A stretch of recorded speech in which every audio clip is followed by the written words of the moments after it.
తెలుగు చిత్ర పరిశ్రమకు ఎన్టీఆర్, ఏఎన్నార్ రెండు కళ్ళు లాంటివారు అనటంలో సందేహం లేదు.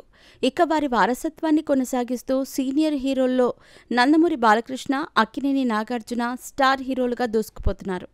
నేటి తరంలో నందమూరి ఫ్యామిలీలో యంగ్ టైగర్ ఎన్టీఆర్, కళ్యాణ్ రామ్ తమదైన శైలిలో నటిస్తూ ఉండగా, అక్కినేని ఫ్యామిలీలో నాగచైతన్య, అఖిల్ దూసుకుపోతున్నారు.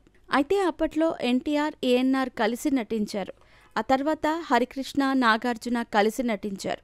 ఇక ఈ జనరేషన్లో అయితే ఎన్టీఆర్, నాగచైతన్య ఎప్పుడెప్పుడు కలిసి నటిస్తారా అని అంతా ఎదురు చూస్తున్నారు. ఇక యంగ్ టైగర్ ఎన్టీఆర్ ప్రస్తుతం జపాన్లో ఫుల్ ఎంజాయ్ చేస్తున్నారు. ఒకవైపు ఆయన నటించిన దేవరా సినిమా జపాన్లో 28వ తేదీన విడుదలయ్యింది. ఈ క్రమంలో డైరెక్టర్ కొరటాల శివతో పాటు జపాన్ వెళ్లిన ఎన్టీఆర్ అక్కడ వరుస ప్రమోషన్లలో పాల్గొంటున్నాడు.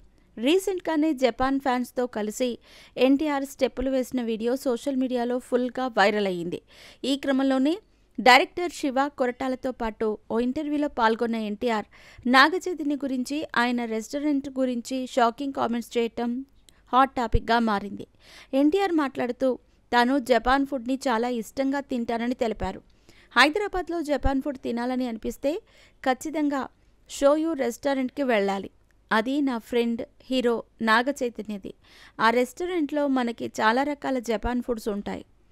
అందులో సుషి అనే జపనీస్ ఫుడ్ అంటే నాకు బాగా ఇష్టం. అది చాలా అమేజింగ్గా ఉంటుంది.